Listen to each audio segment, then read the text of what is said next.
scary stories.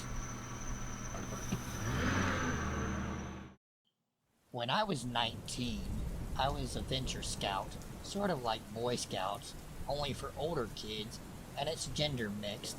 I decided to go to this week-long mixed scouting camping trip with a friend of mine. But a few days before going, my friends from Venture Scouts bailed. So I'd be going into the mountains alone with a bunch of strangers, which was no big deal for me. I can handle myself. When I got there, I was the only Venture Scout, and the only girl. It was a little awkward, but most of the Boy Scouts were pretty nice and easy to get along with. Although they weren't used to camping with a girl, they happily accepted me as just one of the guys. But there was this one guy, Danny. From the first day of camp, he wouldn't take his eyes off of me. He just stared at me. It was a little uncomfortable, yeah, but I figured he was just socially inept with girls or something, and tried to pay him no mind. The next day, while we were hiking, we all split off into pairs, and it turned out I was paired with Danny. He looked a little too excited about the idea of hiking with me alone. His eyes always seemed a little too wide, a bit crazed looking, but he was a small guy, spindly, unkempt hair, and a little shorter than I was at 5'7". I figured I'd be able to take him on in a fight if I needed to, if he tried anything, so I didn't raise a fuss about it. Before setting out to hike, he kept asking me if I needed help putting on my sunscreen. Even though I kept declining, he kept pushing the question and trying to put the sunscreen on me until one of the guys told him to cut it out. While we were hiking together, he kept probing me. "How old are you?" he'd ask. 19, almost 20, I'd reply. "Oh, don't lie. You must be 14 or something. You're so innocent. Young, innocent girls are always the cutest." He kept asking innocent enough questions like where I lived, if I had siblings, what my favorite color was, but then he'd started asking me if I ever heard of BDSM. I was taken aback by this and was more than a little uncomfortable, so I pretended not to know what he was talking about, all while trying to give as many cues as possible for him to drop the subject.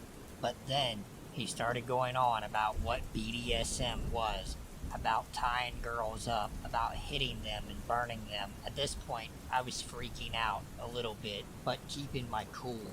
I didn't want to show him my distress, any chinks in my armor, as I knew he'd probably get off making me squirm. The only thought I could think of was, what the hell? Seriously, what the hell? As I kept my eyes fixed to the path ahead of me. Then he started complimenting my skin. "You don't see a lot of girls with pale skin. Do you use moisturizer?" he had asked, attempting to touch my hand, but I kept my arm close to me, held fast to my backpack. I was incredibly tense, and every muscle in my body was screaming. I sorely regretted wearing a tank top, as I could feel his eyes on me. He started telling me how my pale skin is beautiful, since you can see the rope burns and the bruises better. The way he said it sent chills down my spine, and the anxious knots forming in my stomach grew tighter. He asked me if I was a virgin. Then he asked me if I fantasized about rape, and if I'd like to try out rape play.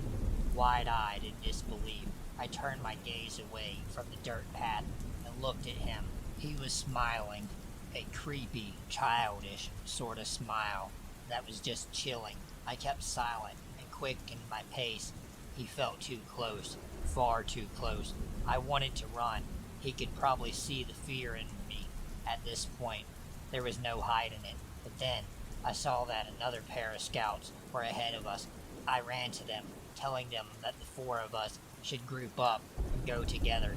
At first they declined, saying that we were supposed to be going in groups of 2, but upon seeing how panicked and distressed I was, the 2 guys changed their mind, looking confusingly at Danny, who was silently glaring at me. I was just glad someone else other than Danny was there. The 4 of us went up to the mountain and tried to keep close to the other two boys and as far from Danny as possible.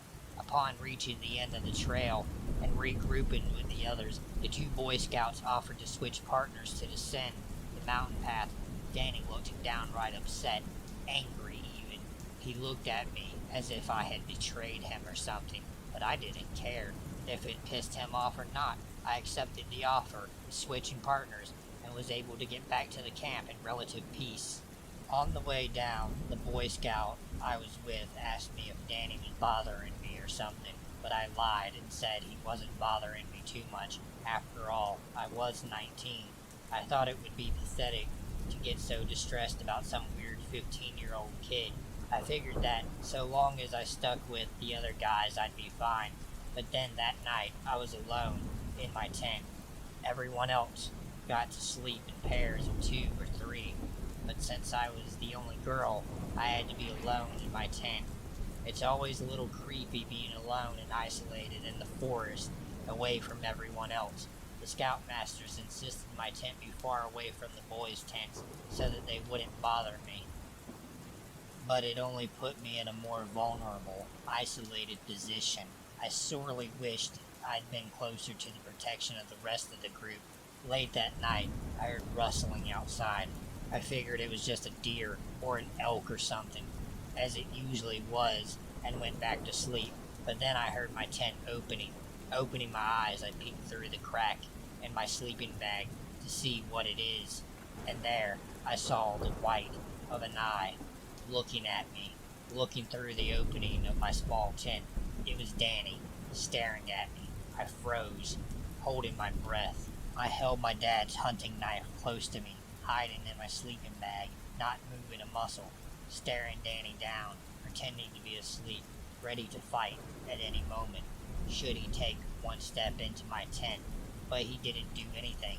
He just stared, watching me, breathing heavily, and muttering incoherently to himself. "Are you there?" I thought I could hear him say. Eventually, after what felt like an hour, he left. The next morning, exhausted, I caught naps when I could, and kept close to the other scouts in my group.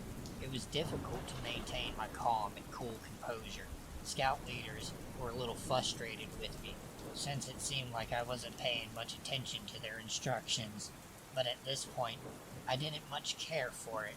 I was always on some level of alert, as Danny would sometimes creep up behind me, caress my neck, or play with and try to smell my hair. And every night Danny was there, watching. One night, he went digging through my backpack, looking for something, but unfortunately for him, I kept all my clothes and personals tucked away with me in my sleeping bag, and left with nothing. I grew up in a rough situation and circumstances, so I always felt I can only really rely on myself. Asking for help was never an option as a kid. Asking for help meant you were weak, so it hardly even occurred to me. I was prepared to tough it out the rest of the week, but a little over halfway through the week, Danny was called away by the scoutmasters and sent home.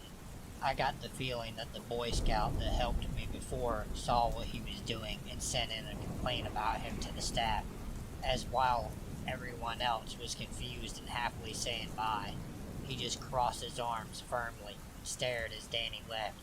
Danny looked so bewildered and confused by all of it, like he didn't understand what he did to deserve being kicked out of camp. It was so strange. I tried my best to forget about it. The rest of the week went on without a hitch, but the more I think back on it, the more I realize how damn freaky and bizarre that kid really was. I fear he may end up being some kind of serial rapist or something when he grows up, but all I know for certain is that he was very disturbed. I'm just glad my dad told me, although knives weren't allowed at this camp, to take this hunting knife with me. My father insisted I keep it for protection, and I did not regret it. Let me give some background information. I'm 18 and living in Dagenham. It's a quite busy area, so there is normally a lot of people around. This particular night, me and my friend, I'll call him Jim, were on our way to camp out at the local park. You were never allowed in there past 10 p.m., so we would have to hide from the park police. The park we were staying at was always busy up until about 9 p.m. Then it turns into a ghost field. Anyway, the story we had set out for the park at about 8:30, so by the time we got there, there wouldn't be anyone to grass us up. We arrived, and everything went according to plan. We had the tent, snacks, portable DVD player, Pokemon Go at the ready. It was perfect. 10 p.m. came, and we had the park police shutting down the gates. They're quite loud, so it's always easy to hear the gates creak. Once we were sure the police left, we decided to whip out our phones and play some Pokemon Go. There was a Pokestop in the park, and I had to lure a module to use. We had been playing for about half an hour when we heard a loud bang come from the gate, like someone had run into it. Dagenham is known for its drunks, so we shook it off as nothing. To cut the long story short, we went back to the tent, watched a couple of action films, and went to sleep. Not even an hour into sleep, and I woke up with a horrible sense of dread, like someone was watching me. All my senses were heightened. Something wasn't right. I hear some crunching coming from behind the tent. I thought it must have been a fox until I heard it, or should I say, them, speak. I managed to make out the words, "They're gonna hear us. Keep your damn mouth shut." I quietly but violently shook Jim to wake him up and told him what I had heard. I needed to make sure I wasn't crazy, so I made him listen. While listening, his face turned white. The fear spread across his face. He grabbed my hand and whispered, "We need to make a run for it. Just trust me." I did not hesitate. We're quite athletic people, so running isn't a problem. We slowly unzipped the tent, and with one big breath, made a mad dash for the gate. We were pounding footsteps and heavy breathing behind us as a guy shouted in a horrible, musky voice, "Oi, slow down! We just want to play with you!" And both the guys started laughing madly. Like, seriously, it was a messed up fucking laugh. We made it to the fence and leapt over it with ease. The rest was just a mad dash to my house, which was only around the corner. We made it back, slammed the door, ran up to my room, and peeked out of the bedroom window. We saw both guys split past my house, both holding something metallic. It was hard to see what it was, since it was pitch black due to the street lamp being out. Go figure. At that moment, I turned to Jim and asked why he looked so terrified back in the tent. He then went on to explain what he had heard the guys say. "You grab the small one, and the large one's mine. The bigger they are, the bigger the challenge." That terrified me. We went back to the tent the next morning and found all of our stuff destroyed. The tent was smashed, the portable DVD player was snapped in half, and all of our food was thrown all over the place. We never told anyone. I think we were too proud to say we ran away. All I know is that I'm never going camping again.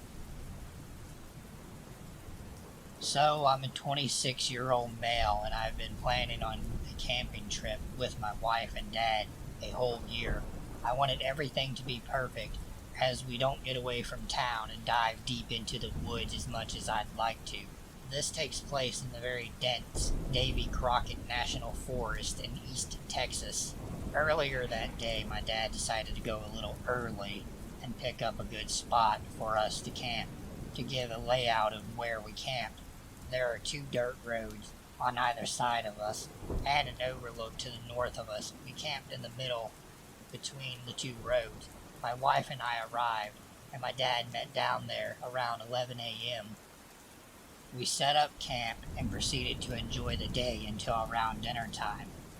When we started to cook our meal for the evening, right as we got done with dinner, we see this truck circling around our campsite. He went around several times and finally pulled right up into our camp and got out of his truck. He then proceeded to tell us that This is my family's campsite. And how the firewood that was laying around was his. Now, in this particular forest, campsites are first come, first served, and my dad had been there since 9 a.m. He then asked, "Can I camp next to you guys?" And of course, being friendly, we said yes. We didn't know that when he said next to us, he meant directly on top of us. He packed his camper in so close to our tents and vehicles that he blocked my truck in. We weren't sure why he was doing this, being that there was so many other campsites available, but we just shrugged it off and tried to have a good time anyway. Not long after that, we noticed a white Dodge dually circling around us. We had an off feeling from this truck because it went around several times, but we dismissed it because the area we were at was popular due to overlook. After a long night of drinking and goofing off, we decided to go to bed. I was in a dead sleep when out of the woods I wake up to a blood-curdling scream. I jolt up and ask my wife, "What the hell was that?" About 30 seconds later, we hear another scream in the distance. At this point, I grab my gun and unzip the tent so we could see out. My dad had left a lantern burning so we could see a little ways into our campsite. At that moment, we see a white Dodge dually tearing down the road behind us. They continued down the road until they were out of sight. We heard them stop and get out of their truck, slamming the door and screaming. Then they proceeded to get back in their truck and drive away very slowly down the other road that was in front of our campsite. At this point, we were so terrified, thinking that they were coming to rob us, but they kept driving until they were out of sight. Then we heard them shooting. After the gunshots ended, they sped off.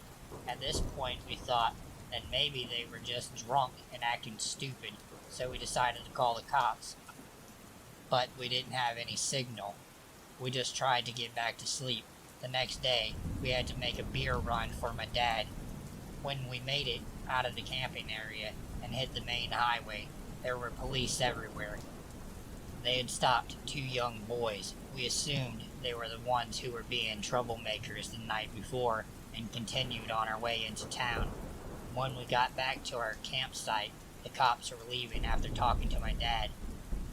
They told my dad that the guys in the white dually had gone into the young guys' camp while they were hunting and were robbing them. The boys walked up on their camp being robbed, and the dually guys pulled guns on the young boys, proceeding to rob the young boys at gunpoint. We think if it hadn't been for the people that camped right on top of us, as strange as it is, they would have robbed us instead. They made our campsite look bigger than it actually was. The people in the white dually were never caught.